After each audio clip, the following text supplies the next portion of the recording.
Did you know that there was an original Game Boy DMG accessory with a magnifying lens and light to let you see and play at night? It's called the Lightboy. Today I will be restoring this one that doesn't work as well as upgrading it to LEDs.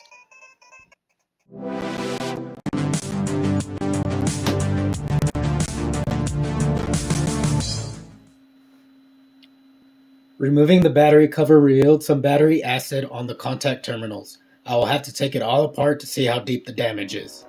I will start out by removing the screws from the plastic lens frame and pulling it apart.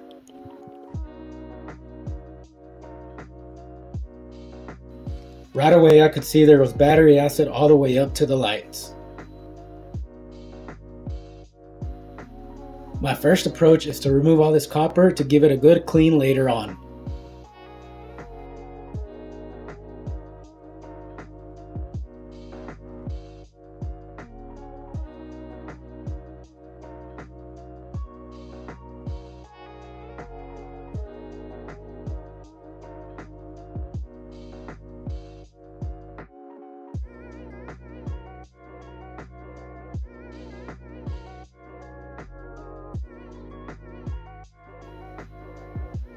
I will be pulling out the bulbs to later replace and upgrade to LEDs. This right here actually has tiny incandescent light bulbs, which were not as bright. We can see that much of the retro tech from that time frame and before used incandescent bulbs, such as in the Simon Says game I repaired a while back. The Nintendo Lightboy upon release was advertised as the best way to play your Game Boy in the dark, since there was aftermarket replicas or similar non-Nintendo devices, such as one called the Light Magic. Since backlit gaming LCDs were not a thing yet, it was nearly impossible to play in the dark without one of these devices. But that's enough facts for now, let's get back to the repair. I'll continue by taking it all apart and removing the remaining damaged components.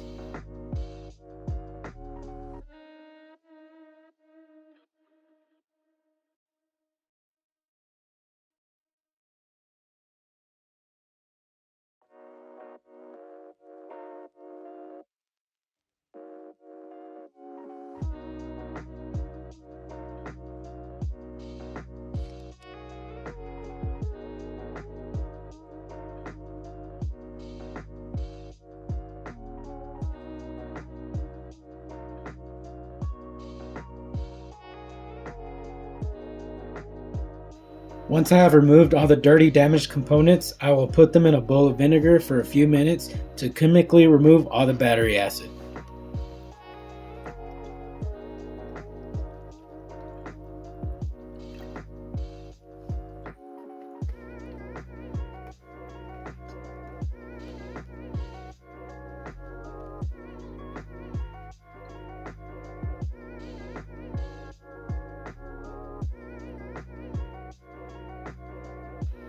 While I leave that soaking for a bit, I will give all the plastic shell a quick clean.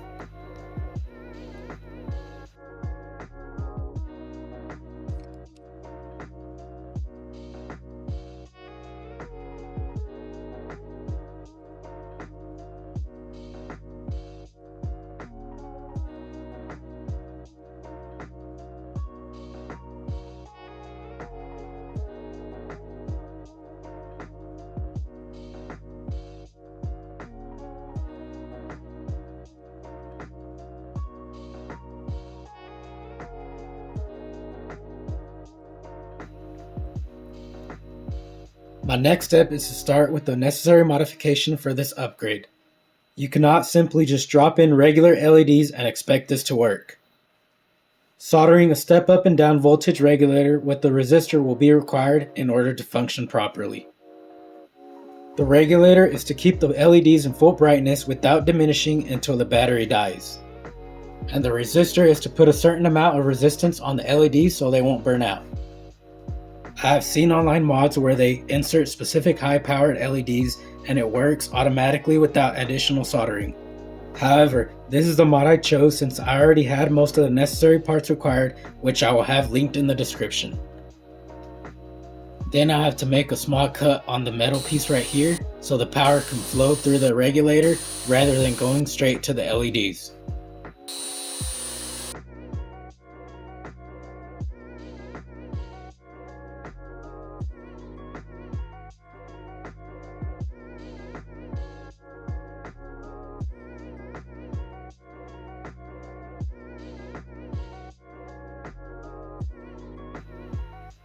Next, I will solder 2 black wires to the negative terminal and 2 reds to my positive terminals.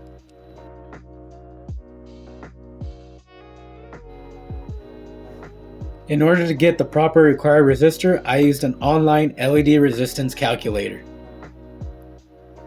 At first, I used a higher ohm resistor to try to save additional battery life, but had to step down closer to a 5 ohm since it ended up being too dim on my initial attempt.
Now that the battery terminals and the copper components have been soaking in vinegar and for the most part are clean, it's time to give them an additional quick clean with IPA and install them back into place.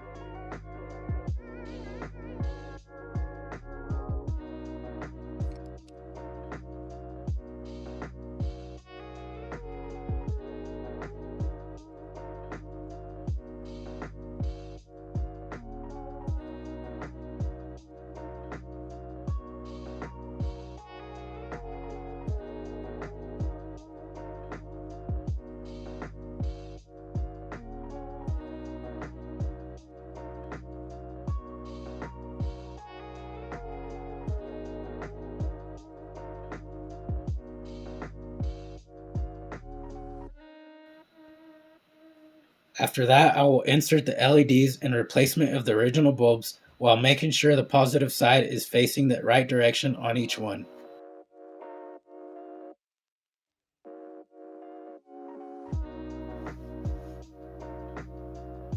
The only thing left to do now is to put it all back together and give it a quick test.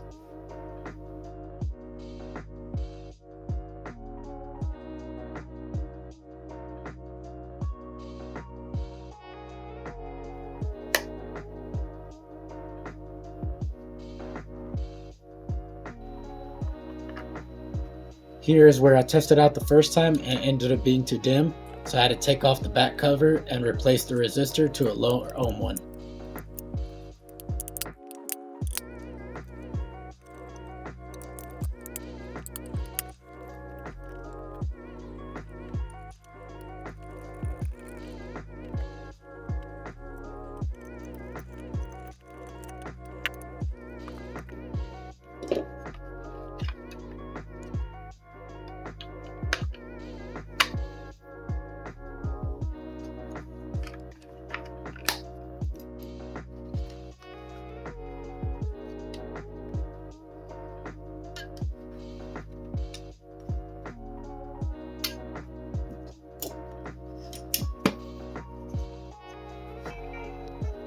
After testing it out on my second attempt, it finally works how it should now.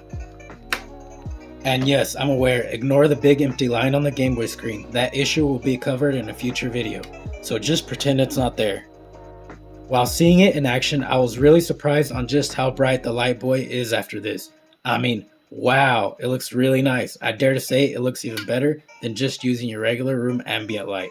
Here's a quick comparison between the old original bulbs and the new installed LEDs. I mean, the difference is night and day.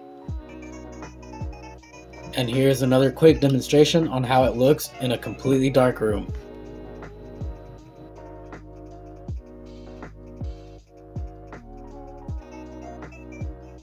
This is probably the best only way to play in the dark other than a new backlit display.